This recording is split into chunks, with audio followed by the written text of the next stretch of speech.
आज तो प्रवीण जी की डिमांड पर दाल मखनी बनाई और प्रवीण जी से खूब सारा काम करवाया। राम राम जी सारे ने, कैसे हो आप सभी? उम्मीद करती हूँ सभी ठीक होंगे जी। आज की सुबह सुबह भी उठ गए थे सभी और सब अपना अपना काम लगे हुए थे। तभी पार्सल भैया ने आवाज दी और मैं बाहर गई देखने के लिए, तो पार्सल आया हुआ था जो कि मैंने नहीं मंगवाया था। तो मैंने तभी दीदी की कॉल आई मेरे पास, उन्होंने बताया कि मैंने देवांश के लिए ड्रेस मंगवाई है, तो पार्सल ले ले। और मैंने ले लिया। मैं अंदर आई, इसमें पहले मैं पार्सल खोल के देखा, इतनी प्यारी ड्रेस थी भाई। देवांश को मैंने लगा के देखी, इसको प्रॉपर ये आ गई थी। और उसके बाद फिर मैं नहा धो के रेडी हो गई थी और फिर 2 3 पोज मारे भाई। उसके बाद फिर चली गई थी अपना सीधा जोतपत्ती करने के लिए, पूजा पाठ करके आई। और पूजा पाठ करने के बाद फिर मैं ये तरुण देवांश के साथ खूब सारे लाड कर रहा था। और फिर मैंने बोला कि बेटा मैं तब तक के लिए इसको मालिश कर देती हूँ। फिर मैंने देवांश को अच्छे से मालिश की और फिर मैंने देवांश को भी प्रवीण जी ने नहला दिया था और प्रवीण जी भी नहा लिए थे। और फिर सभी नहा धो के रेडी हो गए थे। फिर मेरे बेटा देवांश को यहाँ पे मैंने फीड वगैरह करवा दिया था, तो ये सो गया था क्योंकि इसको नहाते नींद बड़ी जोर की आती है। उसके बाद फिर मैंने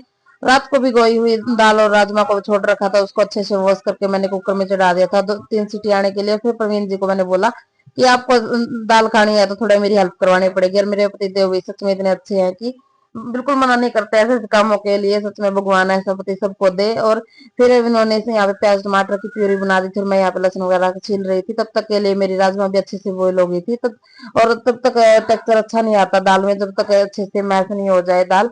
और फिर अच्छे से हो गई थी। मैंने तड़का वगैरह लगा दिया था और उसके बाद देखो कितना क्रीमी टेक्सचर आया था मेरी दाल में और इतनी अच्छी बनी थी, तो खा के मजा ही आ गया था। और फिर साइड में मैंने चावल भी बना लिए थे, तो रोटी खाने से सभी ने मना ही कर दिया था, बोले कि चावल ही बनाए, तो मैंने चावल ही बना लिए थे। सबसे पहले थाली मैंने प्रवीण जी के लिए लगाई और प्रवीण जी ने खा के सच में इतनी टेस्टी बताई और बनी भी वाकई में बहुत अच्छी थी। उसके बाद मैं चली गई थी अपना किचन को क्लीन करने के लिए, सारी किचन किचन क्लीन की और उसके बाद मैंने बर्तन वगैरह वॉश कर दिए थे। और फिर मुझे याद आया कि कपड़े भी धोने हैं आज तो। और आज तो हमें गुड़गांव के लिए माता रानी के दरबार में भी जाना था, तो मैंने फटाफट यहाँ पे मशीन भी लगा दी थी और सर्फ वगैरह डाल के मैं आ गई थी अंदर।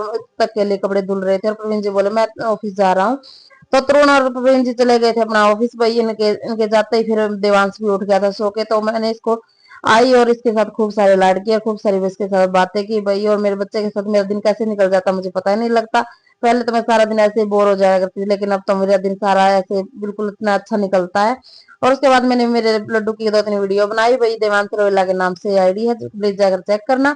और उसके बाद फिर मैंने कपड़े भी धुल गए थे, सारे कपड़े को सुखा कर अंदर आई। वीडियो पसंद है लाइक शेयर कमेंट करना। Bye guys.